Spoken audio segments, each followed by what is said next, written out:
네, 토마토 인터뷰 시간입니다. 최근에 현직 금융감독원 국장이 사채 시장과 관련한 책을 내서 화제가 되고 있는데요. 오늘은 금감원 저축은행 검사국장이자 책 머니힐링의 저자인 조성목 국장과 함께 이야기 나눠보도록 하겠습니다.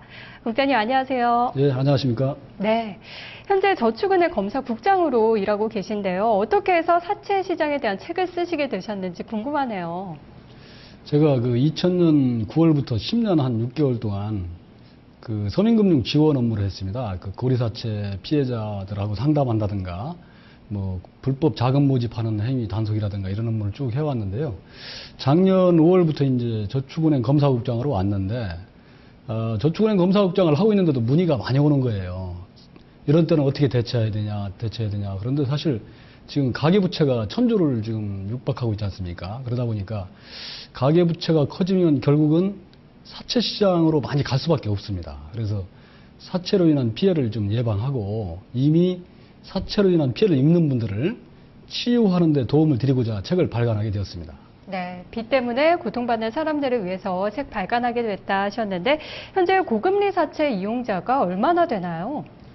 지금 사채의 특성상 정확한 규모를 파악하기는 어렵습니다. 그래서 2008년도에 갤럽을 통해서 이제 조사한 바에 따르면은 그 17조 원에 약 그 190만 명 정도가 됩니다. 190만 명, 생각보다도 굉장히 많은데요. 무등록 대부업체도 그만큼 많은 거겠죠? 그렇습니다. 이게 등록 대부업체 포함해서 이제 17조 원 정도 되고요. 무등록 대부업체만도 한 10조 원 정도, 약 100만 명이 사용하는 걸로 지금 그 계산이 되고 있고요. 지금 등록 대부업체가 2008년도에 그 18,000개 정도 됐었거든요. 근데 이게 이제 지금은 한 2,000개 정도가 됩니다. 그래서 한 6,000개 정도가 줄었는데 사실 그 걱정스러운 게 이 암시장 사채로 다시 가지 않았나 하는 걱정이 많이 됩니다. 네, 사채로 어려움을 겪고 있는 사람들도 처음부터 이렇게 이자가 비싼 사채를 이용하는 경우는 많지 않았을 것 같습니다. 이 많은 분들이 사채까지 결국 손을 벌리게 된 이유는 어떤 걸까요? 그렇습니다. 저희들이 이제 사채 이용하시는 분들을 대상으로 설문조사를 쭉 해봤거든요. 그러니까 이제 대부분이 처음 시작은 그 신용카드입니다. 일단 빠르고 편한 것부터 쓰게 돼 있거든요. 그래서 지갑 속에 이제 그 카드를 가지고 소비를 시작을 합니다. 그러다 보면 이 신용카드라는 게 결국 외상이거든요. 근데 뭐 옛날 같으면 외상은 잘 안 줬죠. 그런데 신용카드 한 장이면 뭐 모든 게 해결이 될 정도로 이렇게 하다 보니까 신용카드 빚이 이제 자기 갚을 능력을 벗어나게 되죠. 그러다 보면 이제 이금융권, 뭐 캐피탈이나 뭐 대부업체, 저축은행 쪽으로 이렇게 눈을 돌립니다. 그런데 이것만 해도 괜찮아요. 그리고 신용도 좋은 사람은 좀 계획적으로 이제 은행 대출을 통해서 이렇게 막는다든가 이렇게 하는데 그게 안 되는 분들은 이제 대부업체 고금리 대출 있지 않습니까? 뭐 39%씩 가는 거, 이 대출로 이렇게 갑니다. 그런데도 이 카드 연체금을 못 막게 되면 어디로 가냐면 카드 연체금을 대신 갚아주는 연체 대안업업자한테 갑니다. 이게 이제 사채의 맛보기 단계입니다.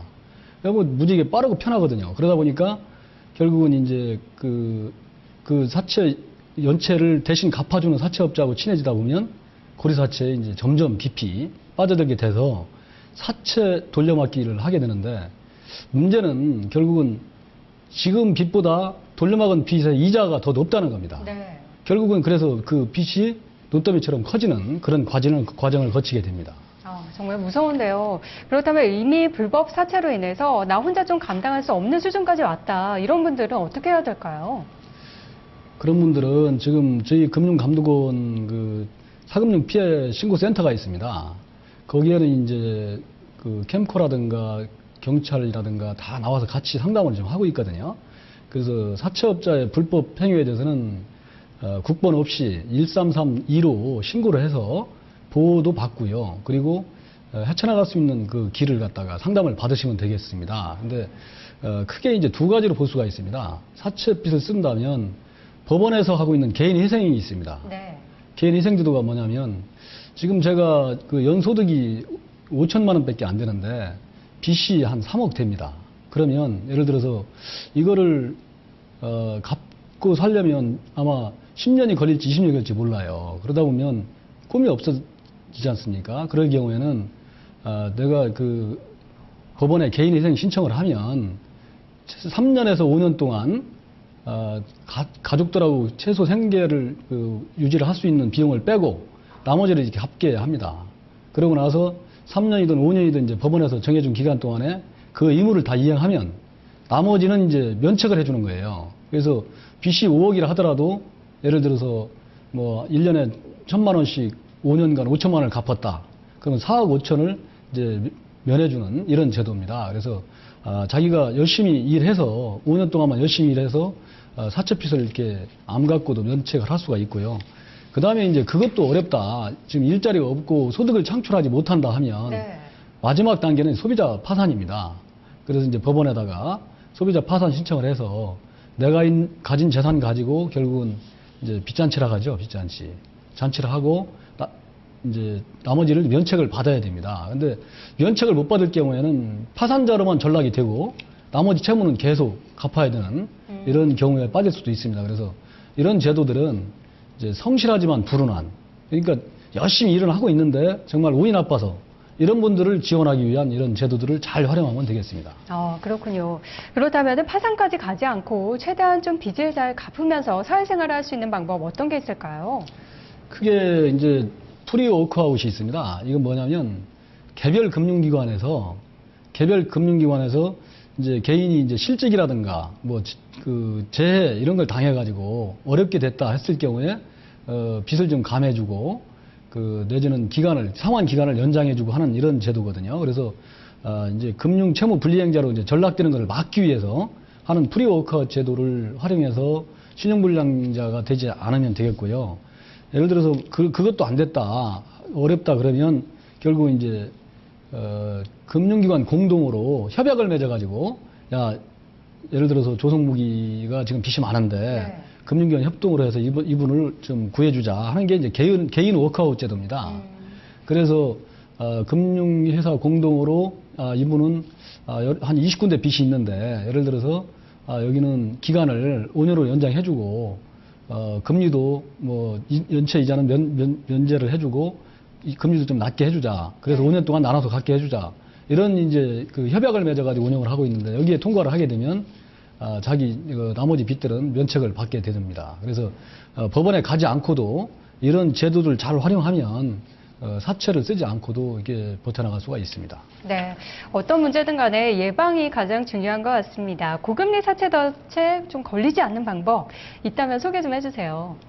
사실 참 어려운 질문이신데요. 이 경우는 지금 보면 너무 과소비 경향이 많이 있었습니다. 그래서 월세를 살더라도 차는 끌고 다녀야 되는 이런 문화가 있지 않습니까?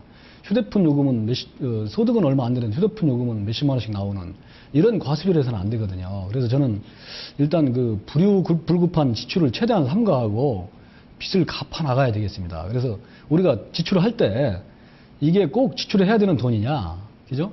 그리고 아니면 이건 지출하면 좋은데 꼭 지출 안 해도 되는 돈이냐? 그럼 지출하고 나서 다음날 후회할 거냐? 이걸 판단해가지고 정말 친구들하고 술 한잔 하다가 카드를 욱해서 꺼냈는데 보니까 다음날 후회한다. 이런 분들은 카드를 잘라야죠. 카드를 안 갖고 다녀야 됩니다. 교통카드를 별도로 만들어가지고 교통카드만 쓴다든가 해서 일단은 불급한 지출을 삼가야 되겠고, 네. 두 번째는 꼭 대출을 받아야 된다 한다면은 나한테 가장 유리한 대출을 찾아봐야 돼요. 그게 이제 금융기관이 공동으로 출자해서 만든 한국이지론이라는 데가 있습니다. 한국이지론. 그래서 그분의 신용 상태에 따라서 가장 유리한 대출, 금리가 낮은 대출을 찾아주는 그런 회사거든요. 그래서 네. 이게 사회적 기업인데요.